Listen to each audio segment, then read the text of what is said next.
Good morning दोस्तों। ओम शांति। मैं पिंकी कपूर आप सबों का स्वागत करती हूँ। आज इस मैजिक बुक के 12वें चैप्टर में है। चैप्टर 1-2 तो और किए, लेकिन इसमें मोबाइल में थोड़ा स्पेस नहीं था तो हम लाइव आ रहे थे, लाइव करके वीडियो बनाया है। लेकिन दिख रहा है कि जितना उस समय चला था वीडियो वही चला है, आगे लोग नहीं देख पाए हैं। तो इसलिए हम सोच रहे हैं कि आज दोनों तीनों वीडियो जो भी लाइव चला है उसका छोटा छोटा वीडियो बना करके, जो कम से कम असाइनमेंट है, हम उसे डाल दें। तो देखिए आज का चैप्टर जो 12 है उसमें क्या है असाइनमेंट। चैप्टर क्या है? चैप्टर है जादुई लोग जिन्होंने फ़र्क डाला, है ना। हम कभी कभी देखते हैं जीवन में कि किसी मुसीबत में है, किसी परेशानी में है और लगता है कि हमारी कोई मदद कर दे, कोई भी मदद कर दे, कैसे भी हमारा मदद हो जाए। या फिर हम लोग कभी कभी ध्यान में बैठते हैं, भगवान पास बातें करते हैं कि भगवान ये इससे हम कैसे निकले।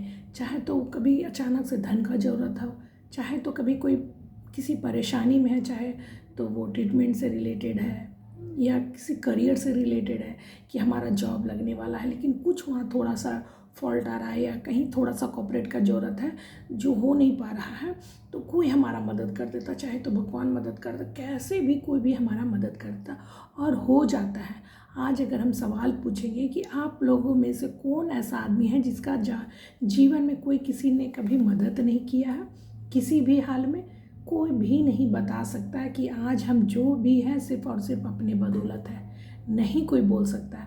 सबके जीवन में किसी न किसी का रोल है, चाहे तो पापा आके कुछ बोल दिए, कभी कभी तो छोटा बच्चा भी आके कुछ बोल देता है। हमारे तो सर हैं भूपेंद्र सर, उसमें बता रहे थे कि जब हम बहुत परेशानी में थे उस समय मेरा बेटा बोल दिया कि पापा कि 5 साल 7 साल का बेटा था कि कैसे क्या करे, परेशानी आ रहा, तो बोल दिया था कि ये प्रोग्राम कीजिए, प्रोग्राम में शायद बहुत पैसा आ जाएगा। अचानक से बोल दिया और बस सर को आइडिया आ गया, प्रोग्राम किया। सचमुच जो जितने का ज़रूरत था उससे ज़्यादा पैसा आ गया एक ही दिन में।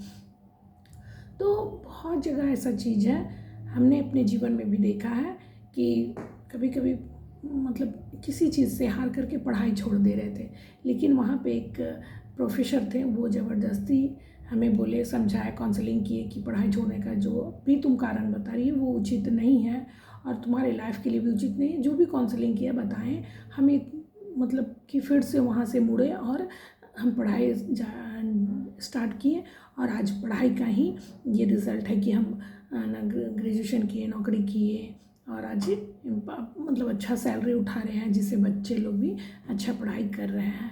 तो टर्निंग पॉइंट होता है, कुछ कुछ ऐसे लोग होते हैं। तो आज का याद करना है आपके जीवन में, आज का असाइनमेंट यही है आपके जीवन में। हमारी एक चाची का भी हमेशा नाम लेते हैं कि वो बोलती थी कि शांति रखो, शांति में बरकत है। जब स्टार्टिंग लाइफ शादी के बाद था तो थोड़ा बहुत स्ट्रगल था, तो स्ट्रगल में भी थोड़ा परेशान हो जाते थे, तो उस समय बोलती थी कि शांति शांति रखो, शांति रखो, शांति रखो, सब चीज़ ठीक हो जाएगा। समय दो, समय को समय दो, समय को समय दो, सब समय पर सब कुछ ठीक हो जाएगा। जो भी भगवान करते हैं वो सही के लिए करते हैं, तो सही समय आने दो, सब सही हो जाएगा।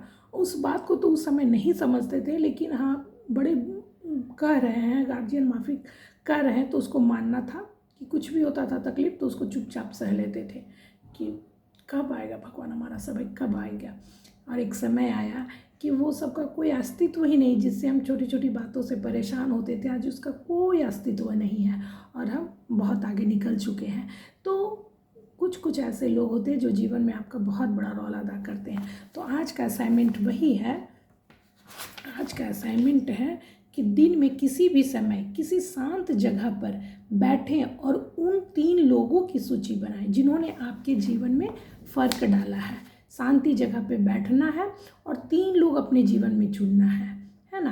हम तो पेज में भी लिखे थे तो दिखा सकते हैं। ये जिस दिन नंबर का जो चैप्टर, ये चैप्टर बुक हमेशा हम लोग करते हैं, लगातार आप लोग भी करते हैं। जितनी बार ये बुक कीजिएगा, जितनी बार कीजिएगा, कुछ ना कुछ नया सीखने को मिलेगा और बहुत कुछ आपके जीवन में होगा। तो हम लिखे थे कि हमारे एक ऑफिसर है जो हमें एक जगह जहाँ जॉब लगा था वहाँ पे इतनी परेशानी थी कि हम डिप्रेशन में जा चुके थे, हार्ट पेशेंट हो गए थे। मतलब कुछ स्टाफ लोग उस तरह का वहाँ माहौल बना दिए थे कि हमसे झेला नहीं जा रहा था। फिर वहाँ से सर निकाल के हमको दूसरा जगह ट्रांसफ़र किए। वहाँ पर फिर धीरे धीरे हम ठीक हुए भी, स्टैंड हुए और उसके बाद बहुत अच्छा कार्य करने लगे। तो उनके बारे में हम जितना भी लिखे तो कम है। हस्बैंड के भी बारे में भी लिखे कि स्टार्टिंग में इतना स्ट्रगल था, लेकिन जब सब कुछ धीरे धीरे ठीक हुआ तो राजा रानियों वाला ज़िंदगी दिए हैं उन्होंने। तो उनके बारे में भी सब कुछ लिखे कि घर दिया, गाड़ी दिया, जीवन, हर खुशी प्यार सब कुछ मिला। तो वैसे ही 3 लोगों को चुन ले और तीनों के लिए पूरा पेज आप लिखिए, कुछ देर 1 घंटा कम से कम लिखिए। एक समय में 1 लोग को ले और फिर क्या कीजिए कि अपने से देखिए कि सामने वो बैठे हुए हैं। हाँ, और बैठाना नहीं है लेकिन इमेज करना है कि सामने वो बैठे हुए हैं और पूरा स्टोरी बता दीजिए कि देखिए आपका बहुत बहुत धन्यवाद, आपने इस मौके पर हमें साथ दिया। उस समय हम हार चुके थे, हम टूट चुके थे, हम छोड़ चुके थे, लेकिन वहाँ पे आपका सहयोग बहुत अच्छा रहा, है ना। और जो जो कहना है पूरा कहानी कह दीजिए। एक बार में सूची के एक व्यक्ति को ले और हर व्यक्ति को जोर जोर से बोलते हुए कारण बताए कि आप उसके प्रति क्यों कृतज्ञ हैं और उसने आपके जीवन की दिशा को किस प्रकार से प्रभावित किया है। तो एक बार में एक व्यक्ति को ले, वो सारा डिटेल बता दे, फिर थोड़ा सा रिलैक्स ले और उसके बाद में दूसरे व्यक्ति को ले और उसे भी सारा मतलब अपना कहानी बताएं कि क्यों आप उसके लिए शुक्रगुजार हैं। इस तरह से आज 3 व्यक्ति को ले और तीनों के साथ अपनी, उसके बाद देखिए जो आज भी परेशानी है कि कोई चीज़ भी कुछ ना कुछ तो सब समय आते रहता, कभी छोटा कभी बड़ा, कभी कभी तो कुछ समझ में नहीं आता कि बच्चे ऐसे कर रहे हैं, उसे क्या कहा जाए, कैसे समझाया जाए। तो बस सॉल्यूशन आ जाता है। ये सॉल्यूशन हमेशा चाहिए रहता है, कभी अलग तरीके से, कभी अलग तरीके से। कभी शरीर थोड़ा सा परेशान हो जाता, समझ में नहीं आता है कि अब हम क्या करें। थोड़ा सा भी देखिए हेल्थ बढ़ गया था तो गए कि नहीं चलो जिम जाते हैं तो हेल्थ भी कम होगा और सब कुछ ठीक होगा। लेकिन जिम जाने के कारण थोड़ा सा जो हार्ट वाला प्रॉब्लम उस समय हुआ था, जो अभी बताएं जॉब के समय, तो वो दिक्कत आ गया।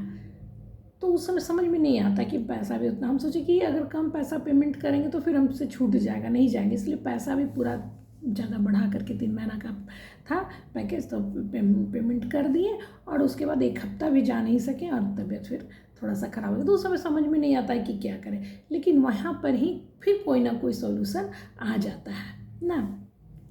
सॉल्यूशन आ जाता है कि हो सकता है वो जिम वाला ठीक से नहीं जानता था या जिम नहीं जा सकती है तो कम से कम अपने से चलना है या फिर ये चीज़ खाना है, ये पीना है। और ट्रीटमेंट भी समझ में नहीं आ रहा था कि सबको दिखाए जा रहे हैं, 2 3 4 5 डॉक्टर बदले हैं और पता ही नहीं चल रहा था कि क्या हुआ है। पेन हर्ट वाला जा ही नहीं रहा था। तो इसी बीच में एक रास्ता निकल गया, कुछ ऐसा निकल गया कि सब कुछ मतलब जितना परेशान थे और 2 दिन में सॉर्ट आउट हो गया। इतना अच्छा ईजी रास्ता निकला कि 2 दिन में सॉर्ट आउट हो गया। तो अगर हम इस तरह का पहले जो हमें मदद किए हैं उसके बारे में हम शुक्रगुजार होंगे तो आज की परेशानियां, चाहे आगे भी जीवन में कभी भी कोई दिक्कतें परेशानियां आएगी तो आपका सॉल्यूशन मिलेगा। लेकिन उसके लिए हमें जो पहले से हमारे लिए कार्य किए हैं उसके लिए हम शुक्रगुजार हो ले। तो थैंक यू। वीडियो अच्छा लगे तो please like share and subscribe to my channel. Thank you. मिलते हैं नेक्स्ट वीडियो में।